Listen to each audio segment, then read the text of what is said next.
బైబిల్లో ఒకే ఒక మాట ఉంటుంది, నాకంటే తల్లినైనను తండ్రినైనను అక్క చెల్లెలను ప్రేమించేవాడు నాకు పాత్రుడు కాదు.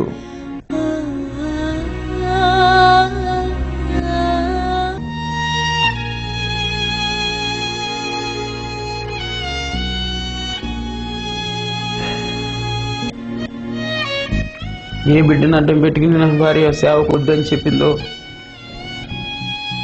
ఆ బిడ్డ నా కళ్ళ ముందే మరణించింది.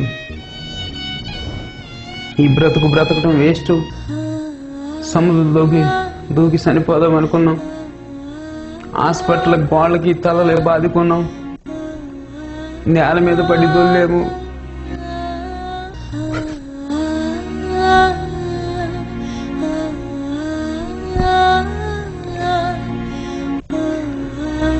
ఇంకా బ్రతికే వేస్ట్ అని సముద్రంలో దూకి చనిపోదాం అనుకున్నాం ప్రియులరా.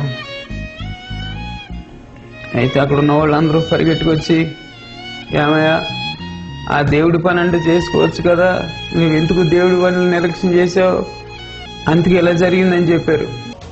అప్పుడు నేను అన్న మాట ఏంటంటే, దేవుడి పని చేయకపోతే దేవుడి మనుషులను చంపేస్తాడా, అసలు దేవుడా అని విపరీతంగా తిట్టాను. సముద్రం దగ్గరికి వెళ్ళిపోయాను పరిగెట్టుకుని. నా ఫ్రెండ్ వీరాస్వామి అనే ఒక మాస్టర్ ఉన్నాడు. నువ్వు ఒకడు చచ్చిపోతే వాళ్ళ పిల్లలు అనాథలు అయిపోతారు, కుమార్తె సరిపోతే ఉన్న వాళ్ళ పరిస్థితిని ఆలోచించమని తీసుకొచ్చారు. ఆ సమాధి కార్యక్రమం చేల్ రోడ్లో ఉన్న ప్రాంతంలో జరిగింది. భూస్థాపన అయిపోయింది. అలా నైట్ అంతా ఏడుస్తూనే ఉన్నాం. తెల్లారగట్ల 3 గంటలకి నాకు మళ్ళీ ఒక స్వరం వినిపిస్తుంది, నీకు ఇంకా కుమారుడు ఉన్నాడన్న సంగతి నువ్వు మర్చిపోతున్నావు, నా సేవ చేయని.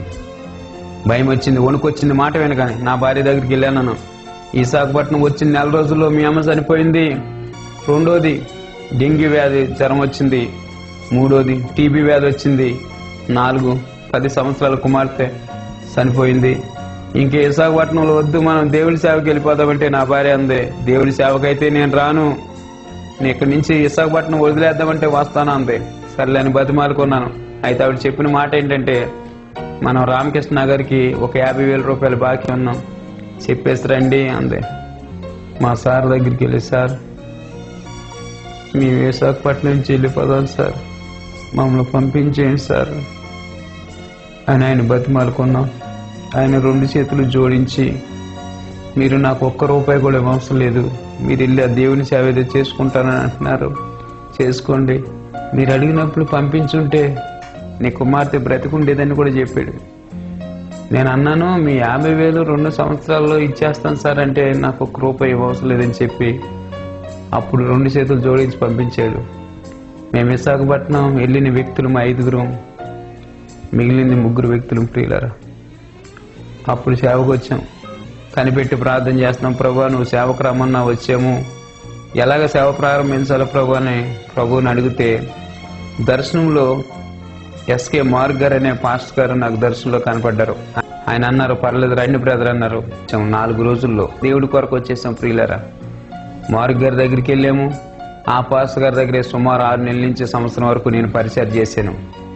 ఆయన దగ్గరికి వెళ్ళాను, ప్రార్థనా జీవితం నేర్చుకున్నాను, అనేక చోట్ల ఓడబడ్డాను, మంచి సేవకుడిగా తయారు చేశారు. ఆయన ద్వారానే ఈ శ్రీనివాసపురంలో ఒక అద్దెలు తీసుకుని 250 పెట్టి సేవ ప్రారంభించాం ప్రియులరా. 2-3గా సేవ ప్రారంభించాం. నా కుమారుడికి పచ్చకాములు వచ్చేసింది ప్రియులరా, వాడు బాధపడుతున్నాడు.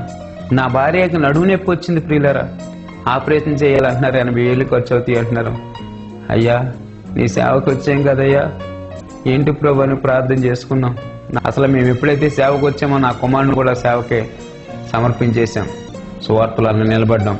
నా భార్యకి ఆపరేషన్ చేయవలసిన పరిస్థితి వచ్చినప్పుడు ఆరోగ్యశ్రీ పథకంలో ఆపరేషన్ చేసి ఇంటికి తీసుకొచ్చిన తర్వాత జరిగిన విషయం ఏంటంటే, ఆ రాత్రి మమ్మల్ని 12 గంటలకు ఇల్లు ఖాళీ చేసే ప్రియరా. ఆ సమయంలో ఏం చేయాలో తెలియని పరిస్థితిలో ఉన్నప్పుడు మాకు దగ్గరగా ఉన్న డేవిడ్ కుమార్ అనే ఒక పాస్టర్ గారికి నేను ఫోన్ చేశాను. ఫోన్ చేసి, అయ్యా ఇలాగ అర్ధరాత్రిగా ఇల్లు ఖాళీ చేయబడ్డాను అంటే, వాళ్ళు ఏం చేస్తారు నిరీక్షణ గారు అంటే, ఏదో మీరే చెప్పండి అంటే పోలీస్ కంప్లైంట్ ఇద్దామన్నారు. వద్దండి, ఏది చేసినా నా తండ్రి నాకు మంచిగా చేస్తాడని చెప్పి నేను చెప్పాను. నీ ధైర్యానికి దేవుడు కొందాలని వాళ్ళు 2-3 గంటలు మాతో కూర్చుని వెళ్ళారు ప్రియులారా. అయితే తర్వాత జరిగిన విషయం ఏంటంటే తెల్లారి ఒక తాతారావు గారి ఇంట్లో అద్దె తీసుకుని 750 అందులో ఉండటం మొదలు పెట్టాం. అవతల పక్కన ఉన్నప్పుడు మేము ముగ్గురుగానే సేవ ప్రారంభించాం. యువతల పక్క వచ్చిన తర్వాత ఒక 10 మంది సంఘస్థులు అయ్యారు. దేవుడి నామానికి మహిమ కలిగిన గాక.